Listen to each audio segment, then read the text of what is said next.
What's up, everyone? Welcome to the Being Beautifully Honest channel and podcast. If you have not subscribed yet, please do go ahead and hit that subscribe button.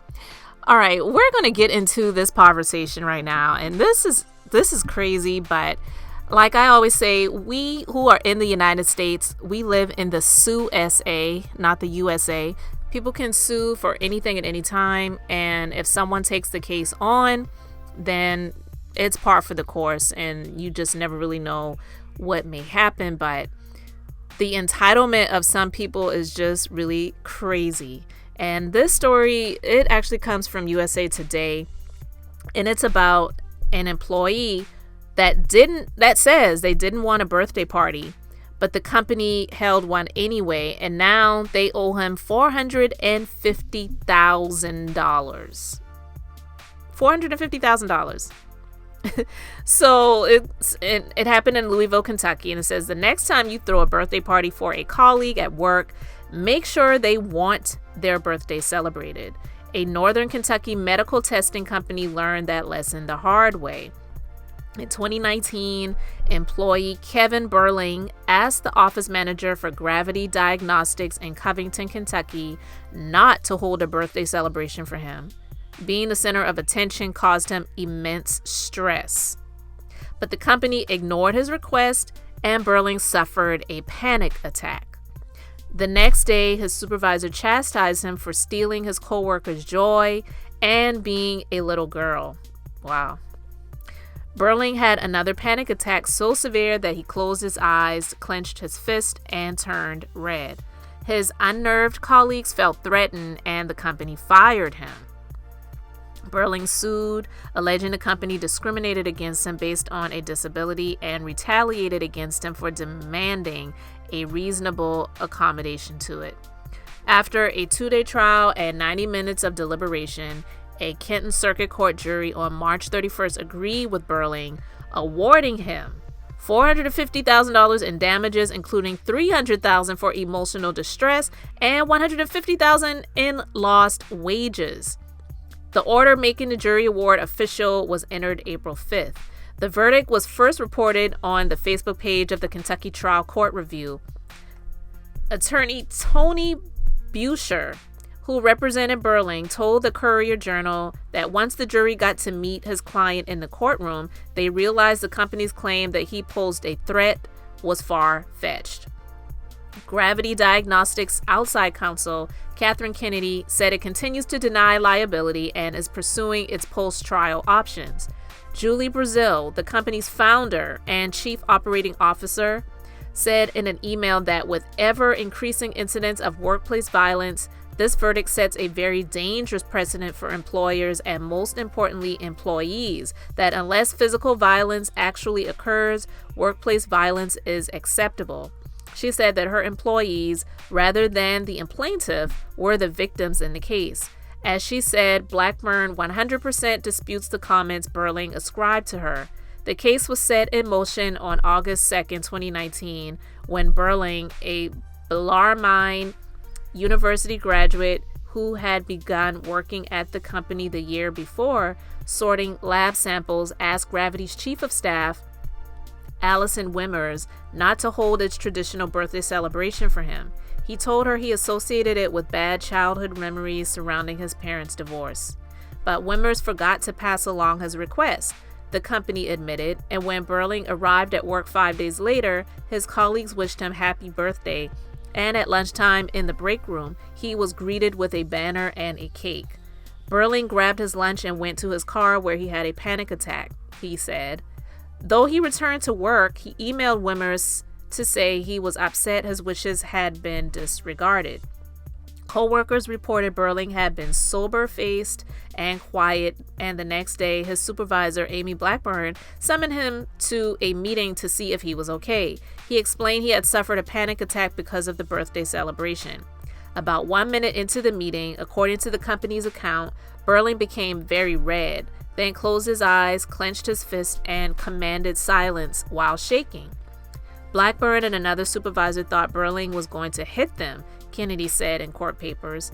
Blackburn and the company's operations director were so concerned about Burling's behavior, they took away his key and notified security he wasn't allowed to return, according to the company's account.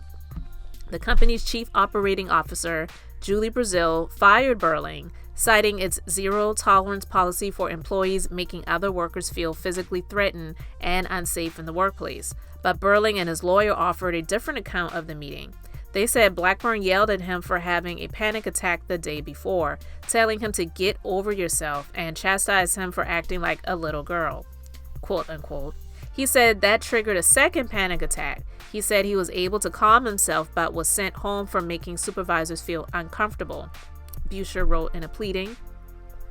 Burling was first diagnosed with an anxiety disorder when he was 17 years old and more recently with panic disorder, according to the pleading. While he didn't disclose that at work, there you go, Burling did tell supervisors he couldn't work overtime Wednesdays because of therapy sessions. In his lawsuit, he accused the company of violating the Kentucky Civil Rights Act by firing him on account of his disability and failing to accommodate his request to call off the birthday celebration. The company claimed he failed to prove he had a legitimate disability, and even if he had, it had a non-discriminatory reason for firing him: workplace safety. But Busher said Burling's therapist testifying at trial confirmed his diagnosis and the impact that the company's treatment had on him, and the jury unanimously found he suffered from a disability and from an adverse employment action because of it.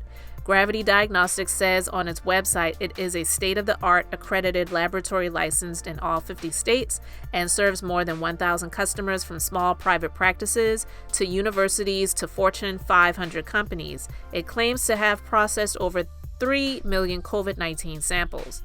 Now, in this story, there's a lot in it that to me, it sounds like they're going to file an appeal to this, which I think that they should.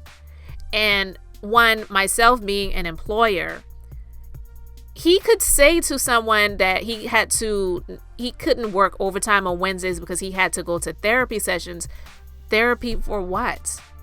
And it's getting a bit much when it comes to stuff like this, because there are so many accounts of workplace violence that has happened at companies. Where do you draw the line? How do you know if someone is just having an actual panic attack versus looking like they're about to be in a rage and possibly lash out at people, whether it's immediately or, like a lot of people have done, left the business and came back later and then started firing off rounds at people that work there. Like, it's crazy. So I don't know that $450,000 plus another $300,000 plus $150,000, like, it to me sounds like a bit much. And they possibly could have tried to mitigate their damages to try to settle this out of court, which most of the times that's usually what happens before it gets to this place. But it sounds like they couldn't resolve it and couldn't come to an agreement to settle this in mediation, so they took it to court, and that's the chance that they took by allowing it to go before a jury. And more likely than not, the majority of the people on the jury are people who are seeing themselves in the place of this guy being an employee at a company and saying, well, how would I feel about it if that was me or one of my relatives or one of my family members? In a situation like that, more juries are going to be more on the side of the plaintiff because they see themselves more as an employee versus as an employer. And with that situation, it was sounding like there was some miscommunication. So there may be a chance that they could go to either get this judgment lowered, because that can happen, and it has happened. There's definitely precedent where there has been a high jury award and then the defendant has requested an appeal and a lower amount for the judgment, and that has definitely happened. So we'll see what comes of that and how long it may how long in time that may be before that happens. I really don't know, but I will say this: it sounds like this person really, really got by. I'm not saying that they didn't have panic attacks, but if it was that severe, I just believe that there should have been more that he should have divulged regarding his situation with his mental health and physical health, because panic attacks, they can affect you mentally and physically, that he should have divulged to the company if it was that severe, because he let one person know, but one person forgot to let another person know, and then lo and behold, he walks into the building and it's like, surprise, happy birthday, and who knew that that would cause him to have a panic attack? But there are some people who do suffer from anxiety really, really bad. You know, I had a former employee that really had really bad anxiety, and there sometimes were times where the person would come in and they were like, my anxiety is really bad. I just cannot work today. And what am I supposed to do? Like say, yeah, you can, you're a liar, sit down here and get to work? I just had to kind of go with it and say, okay, you know, hopefully I'll see you tomorrow. You know, it's just, that can be a very touchy thing. But I don't know if this situation really warranted him getting, you know, close to, I don't know, $700,000, $800,000, $900,000. It's just crazy for that type of situation. Anyway, you guys can let me know your thoughts about this. But when I saw this, I really had a strong reaction to it. One, from an employer's perspective, because I do get it. And especially with a big company like that, you have to learn lessons from the losses that you've experienced, and I'm quite sure that they're going to tighten up their HR and the way that they handle things. And all they were trying to do is celebrate somebody on their special day, and for that they get this as a big thank you. Now you owe this person $450,000 plus another $300,000 plus $150,000 in lost wages. Like, that's crazy. It's a bit cruel in my opinion, but we'll see what comes of this. We'll see if they will file an appeal and if this will get resolved in a different way versus this person just getting cut a check for all of this money because they tried to celebrate him on his special day. So anyway, you all let me know your thoughts about this in the comment section. Thank you so much for liking, commenting, and subscribing. And until the next time, I'm just being beautifully honest.